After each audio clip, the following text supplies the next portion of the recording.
तो यूपी सरकार का आज बजट पेश हुआ है। बात करने के लिए यूपी सरकार में मंत्री दयाशंकर सिंह जी मौजूद हैं। दयाशंकर जी, किस तरीके से बजट को देख रहे हैं? सरकार कह रही है कि अभी तक का सबसे बड़ा बजट ही माना जा रहा है। देखिए, उत्तर प्रदेश के इतिहास में इतना बड़ा बजट आज तक जो प्रस्तुत नहीं हुआ है। 8,87,000 करोड़ का उत्तर प्रदेश का ये बजट, ये उत्तर प्रदेश के इतिहास बदलने वाला बजट है। और इस बजट में जो माननीय हमारे मुख्यमंत्री योगी आदित्यनाथ जी का $1 ट्रिलियन की इकोनॉमी उत्तर प्रदेश को बनाना है, उसमें ये बजट बहुत ही सहायक होगा। इस बजट में आम आदमी से लेकर के नौजवानों को रोजगार से लेकर के 22% इंफ्रास्ट्रक्चर पर जो उत्तर प्रदेश को समृद्ध बनाने के लिए जो इस पर बजट में प्रावधान किया गया है, ये एक बहुत बड़ी है कि उत्तर प्रदेश को उत्तम प्रदेश बनाने में 22% इस बजट का उसमें उपयोग किया जाएगा। समाज के हर वर्ग के लिए, महिलाओं के लिए, किसानों के लिए, औद्योगिक बढ़ावा देने के लिए, हमारे परिवहन के लिए पहली बार योगी जी ने, अभी तक शहरों में केवल इलेक्ट्रिक बसें चलती हैं, योगी जी ने मुख्यमंत्री ग्रामीण सेवा जो हमारी इलेक्ट्रिक में अब चलने जाएगी, ये गाँव के लोगों को भी ये सुविधा प्राप्त होगी। गाँव के लोग भी वातानुकूलित हमारे एसी बसों में हर गांव को जोड़ने का मुख्यमंत्री जो हम लोग ग्रामीण सेवा जो करने जा रहे हैं, उससे हर गांव को हम लोग जोड़ देंगे। उत्तर प्रदेश का एक गांव भी अब बिना बस का नहीं रहेगा। लेकिन ये तो परिवहन की आप बात करें, लेकिन सबसे ज़्यादा खुशी और मुस्कुराहट आपके चेहरे पर तब थी, आप टेबल लगातार टैप कर रहे थे, जब बलिया को वो मेडिकल कॉलेज मिला और कुछ सुरेश खन्ना भी आपको पीछे पलट कर देखने लगे। उस खुशी के बारे में बताइए। देखिए, सच में ये बहुत बड़ी खुशी की बात है। मैं जब से जनप्रतिनिधि बना हूँ, बलिया से विधायक, तब से हम लोग की इसकी मांग थी। उसके पहले भी बहुत सारे जनप्रतिनिधियों ने बलिया में मेडिकल कॉलेज की मांग समय समय पर उत्तर प्रदेश सरकार से करती रही है। और माननीय मुख्यमंत्री जी जब चुनाव में गए थे, उस समय भी हम लोगों ने उनसे अनुरोध किया कि बलिया में मेडिकल कॉलेज की बहुत आवश्यकता है, क्योंकि बलिया के आधे हमारे जो मरीज हैं जो बीएचयू और लखनऊ पहुंचते पहुंचते रास्ते में ही मर जाते हैं।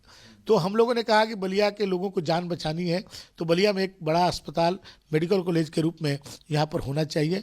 और योगी जी ने उस समय भी कहा था कि मैं इसको करूँगा। बाद में आया कि नहीं, ये को पीपीपी मॉडल पर किया जाएगा।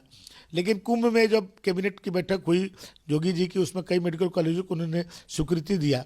उस समय मैंने उनसे कहा कि नहीं महाराज जी, बलिया पिछड़ा जिला है और वहाँ पर गरीबी ज़्यादा है, वहाँ पर पीपीपी मॉडल पर नहीं, सरकारी मेडिकल कॉलेज स्थापित किया जाए। और बलिया को भारत के स्वतंत्रता आंदोलन में, चाहे वो 1857 के हमारे मंगल पांडे जी हों, या पूरे देश में सबसे पहले आज़ाद होने का गौरव बलिया के हमारे चित्तू पांडे जी ने 1942 में प्राप्त कराया था। चाहे व्यवस्था परिवर्तन की लड़ाई में जयप्रकाश नारायण एक बहुत बड़ा नाम था, वो बलिया के रहने वाले। चंद्रशेखर जी देश के प्रधानमंत्री हुए, और भी महर्षि भृगु हैं, परशुराम चतुर्वेदी, हजारी प्रसाद द्विवेदी। बलिया सांस्कृतिक और राजनीतिक दृष्टि से सदैव अग्रणी भूमिका में रहा, लेकिन विकास में बलिया बहुत पीछे रहा। आज योगी जी ने जो किया है, हम सभी बलियावासी उनको हृदय से आभार प्रकट करते हैं। आप बजट की तमाम खूबियां गिना रहे हैं, विपक्ष कह रहा है कि बजट हवा हवाई है। देखिए, विपक्ष के लोग, विशेष करके समाजवादी पार्टी के राष्ट्रीय अध्यक्ष अखिलेश यादव जी, इस बजट पर टिप्पणी करते हैं। जब उनकी सरकार थी तो बजट के ज़्यादा पैसा सफाई में खर्च होता था। सफाई में हवाई अड्डा बनता था, हजारों करोड़ रुपया खर्च करके सफाई में हवाई अड्डा बनाया गया, जिस पर एक जहाज नहीं उतरती है। सफाई में फिल्मी कलाकारों को बुला करके बम्बई से वहाँ उत्सव मनाया जाता था। लेकिन आज योगी जी का जो विजन है वो पूरे प्रदेश के लिए है। बलिया से लेकर के सहारनपुर तक, ललितपुर से लेकर के कुशीनगर तक, पूरे उत्तर प्रदेश को कैसे विकास किया जाए, एक एक जिले में एक एक विकास का एक बड़ा लकीर कैसे खींची जाए उस पर। लेकिन आप देखिए, इन्होंने एक्सप्रेसवे बनाया, आगरा लखनऊ एक्सप्रेसवे बनाया। आप एक्सप्रेसवे में देखिए, सबसे ज़्यादा कट आपको सफाई के पास दिखेंगे। माने 5 से 6 कट केवल सिपाही के लिए बनाया गया। तो ये केवल सिपाही का विकास चाहते थे। आज योगी जी पूरे उत्तर प्रदेश को उत्तम प्रदेश बनाने में लगे हुए हैं और उत्तर प्रदेश आप देखिएगा बहुत जल्द $1 ट्रिलियन इकोनॉमी का उत्तर प्रदेश होगा। आखिरी एक सवाल आपसे और है, क्योंकि उर्दू और इंग्लिश और हिंदी की बड़ी जंग शुरू हो गई। अखिलेश यादव ने आज कहा कि मुख्यमंत्री का जो भाषण था उसमें कई उर्दू के शब्द उन्होंने इस्तेमाल किए, तो उससे कैसे पीछा छूटेगा?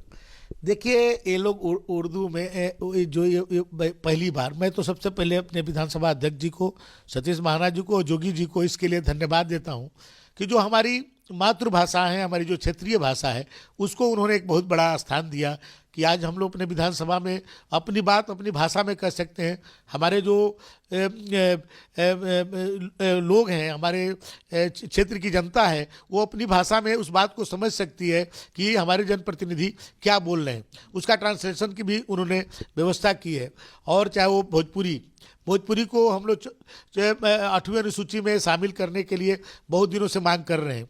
भोजपुरी भाषा को कई प्रांतों में बोला जाता है, लेकिन उसकी मान्यता आज संसद हम लोग अपने विधानसभा में बोलेंगे तो एक तरह से उसकी मान्यता देने का काम किया है। चाहे हमारे बुंदेलखंडी भाषा हो, हमारा ब्रज भाषा हो, मेरी अवधी भाषा हो, उसके साथ साथ अंग्रेजी भाषा को भी, क्योंकि आज जो हमारी आने वाली पीढ़ी है, तो जैसे हमारे हिंदी राष्ट्रभाषा है तो अंग्रेजी अंतर्राष्ट्रीय भाषा हो गया है।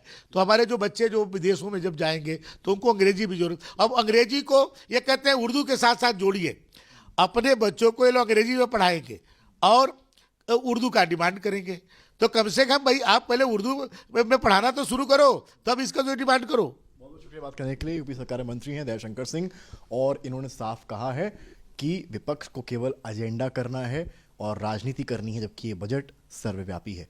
समर्थ श्रीवास्तव, लखनऊ आज तक।